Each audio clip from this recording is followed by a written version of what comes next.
Kamran actual situation ऐसे है कि इस टारगेट को बकायदा प्लान किया गया है। अगर आप गौर से देखें तो इस हमले से पहले थोड़ा सा पेट्रोल पंप के साथ उस मकाम पर एक ब्लास्ट हुआ था, जिसके बाद जो है वो पुलिस और सिक्योरिटी गार्ड जो यहाँ पे थे वो उनका ध्यान उस तरफ गया है और लोग दाखिल हुए हैं। और पुलिस, जब तक पुलिस को इतला हुई तो वो प्रॉपर अंदर अपना कब्जा जमा चुके थे और फिर पुलिस को उनके साथ फायर एक्सचेंज करने में खासी प्रॉब्लम रही, क्योंकि पुलिस के पास ऐसे हाइड आउट्स नहीं थे जैसे उनके पास मौजूद थे। बहुत बहुत शुक्रिया मुजाहिद जाफरी हमारे साथ थे गढ़ी शाहू में। और अब जाते हैं मॉडल टाउन, जहां पर उसी वक्त तकरीबन दूसरा हमला हुआ अहमदी इबादत खाने में। और मॉडल टाउन की इस वक्त की सूरत हाल और आज जिस वक्त ये हमला हुआ उस वक्त से अब तक क्या कुछ होता रहा, ये देख रहे थे अहमद फराज जो कि इस वक्त मॉडल टाउन में मौजूद हैं।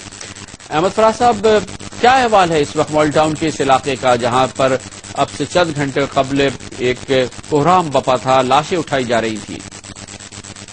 जी बिल्कुल कामरान साहब, यहाँ पर तकरीबन 5-6 घंटे कोहराम बपा रहा है और क़यामत खेज से मनाजिर थे। पूरा इलाका जो है वो अभी भी यहाँ पर दहशत है, खौफ की एक फिजा है। यहाँ पर लोग जो हैं वो अभी भी घरों में कैद हुए हैं। और यहाँ पर जो है आज जो वाक़या पेश आया इसमें यहाँ पर लोगों का कहना है, यहाँ पर इस इबादतगाह में जो लोग मौजूद थे उन्होंने ये कहा है कि पुलिस काफी देर से यहाँ पहुंची है। अगर पुलिस बर वक्त यहाँ पर रिस्पॉन्ड किया होता तो हो सकता था इतना नुकसान ना होता, क्योंकि इस इबादतगाह के बिल्कुल सामने तकरीबन को 5 से 6 गज के फासले पर पुलिस का एक कैंप है, एक चौकी है जिसमें 6 जवानों की ड्यूटी ही इस इबादतगाह के बाहर होती है। लेकिन जब हमलावर यहाँ पर आए हैं तो इन पुलिस एहलकारों ने उनसे कोई उन पर मुजाहमत नहीं की, उन पर कोई फायर नहीं किया और वो उन पर फायरिंग करने के बजाय वो वहां से भाग गए। और जहां पर जो एक प्राइवेट सिक्योरिटी गार्ड जो मौजूद था उसको भी मौका नहीं दिया गया गन संभालने का, बल्कि हमलावरों ने सबसे पहले उसी को हलाक किया और उसको हलाक करने के बाद वो इस इबादतगाह में गए हैं और इबादतगाह में जाकर उन्होंने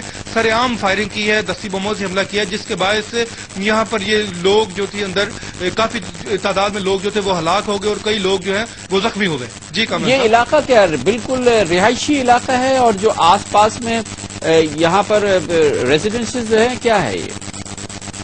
जी बिल्कुल, ये खास तौर पर ये बिल्कुल रिहायशी इलाका है और इस इबादतगाह के चारों तरफ रिहायशें हैं और खास तौर पर इसके सामने क्रिकेट ग्राउंड है और ग्राउंड के साथ भी जो है वो रिहायशी इलाका है। रिहायशी इलाका होने के बाद यहाँ पर पुलिस की जो हालांकि थाना भी यहाँ से चंद कदम के फासले पर है, लेकिन ये वाकया होने के बावजूद पुलिस काफी देर के बाद यहाँ पर पहुंची और दहशतगर्द जो थे, जो हमलावर थे, वो इस इबादतगाह में घुस गए। कई घंटे तक वो फायरिंग करते रहे और दस्ती बम जो है चलाते रहे। बहुत शुक्रिया, अहमद फराज हमारे साथ थे। और ये तमाम जख्मी और जो लोग हलाक हुए तकरीबन 200 के करीब लाहौर के अस्पतालों की तरफ जब पहुंचाए गए तो हर तरफ हंगामी हालत थी, कहीं खून की जरूरत थी और कहीं जख्मियों को देखने की। इमरजेंसी ऑपरेशन थिएटर्स में इन जख्मियों का इलाज किया जा रहा था, इनकी सर्जरीज की जा रही थी। इस वक्त भी लाहौर के मियो हॉस्पिटल में कुछ इसी किस्म की कैफियत है, जहां मौजूद है हमारे नुमाइंदे मोइन अहमद। मोइन अहमद, मियो अस्पताल की इस वक्त की सूरत हाल बताइए कि क्या हाल है उन लोगों का जो अब भी यहाँ जख्मी हैं, शदीद जख्मी हैं, और जो लाशें थी क्या वो तमाम की तमाम यहाँ से जा चुकी हैं? मियो अस्पताल में इस वक्त 20 के करीब मरीज जो हैं वो जेरे इलाज हैं, जबकि इनमें से 3 की हालत इंतहाई तशवीशनाक है, जिनकी अभी सर्जरी हो रही है।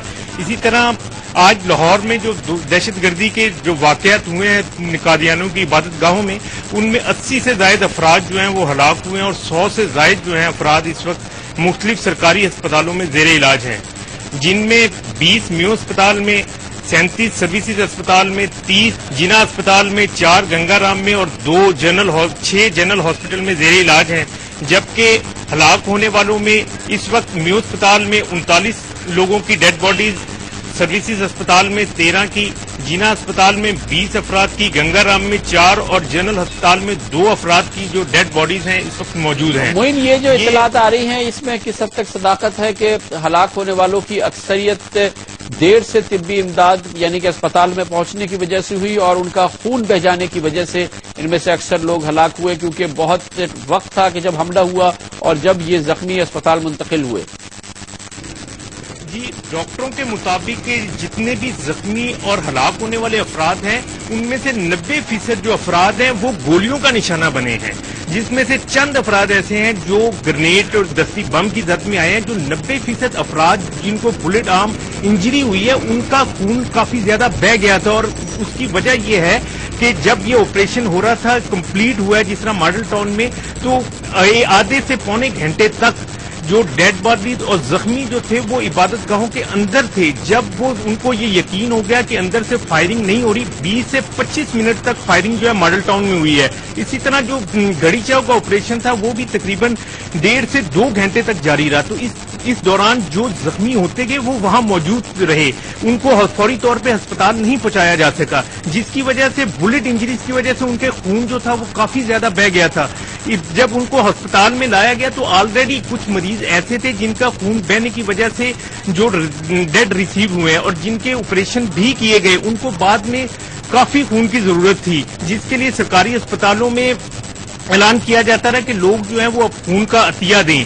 इसी तरह अभी भी मुख्तलिफ सरकारी अस्पतालों में 15 से ज्यादा ऐसे अफराद हैं जो इंतहाई तशवीशनाक हालत में हैं। इसीलिए कहा जा रहा है कि अभी मजीद हलाकतों का ये जो हलाकतों में इजाफा हो सकता है। बहुत शुक्रिया मोइन अहमद। मोइन अस्पताल हॉस्पिटल में हमारे साथ थे। अक्सर लोग ज्यादा खून बहने की वजह से हलाक हुए, क्योंकि तकरीबन आधे घंटे से 45 मिनट तक हमलावर इन जगहों पर मौजूद रहे। पुलिस का आना, हमलावरों का पकड़े जाना या हलाक होना, फिर इन लोगों को अस्पताल मुंतकिल होना, जाहिर है कि इसमें 1 से 1.5 घंटा लग गया, और इस कसीर तादाद जो लोगों की आज हलाक हुई वो ज्यादा खून बह जाने की वजह से हलाक हुई थी। कमर्शियल ब्रेक, और उसके बाद पाकिस्तान का नाम इस एक और वाक़े से मजीद कितना बदनाम होगा। पाकिस्तान दहशतगर्दों की पनाहगाह है, ये इमेज कितना मजबूत होगा, हुकूमत कुछ कर रही है या नहीं।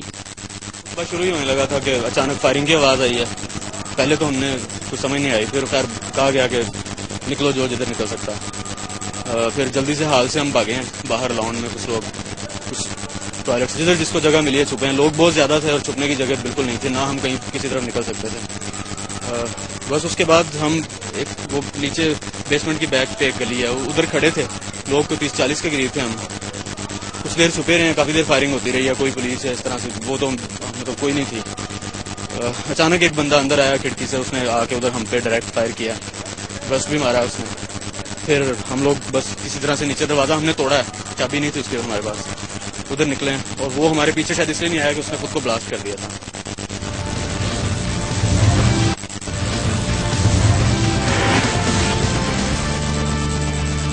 आज के हमलों की सबसे अहम बात यह है कि इसमें 2 शख्स गिरफ्तार हुए हैं। एक शख्स कतई तौर पर जख्मी नहीं है, उसकी गिरफ्तारी हुई है नौजवान कोई 16-17 साल का, और एक और शख्स जो कि जख्मी है, काफी शदीद जख्मी है, उसे भी नौजवान बताया गया है, वो भी गिरफ्तार है।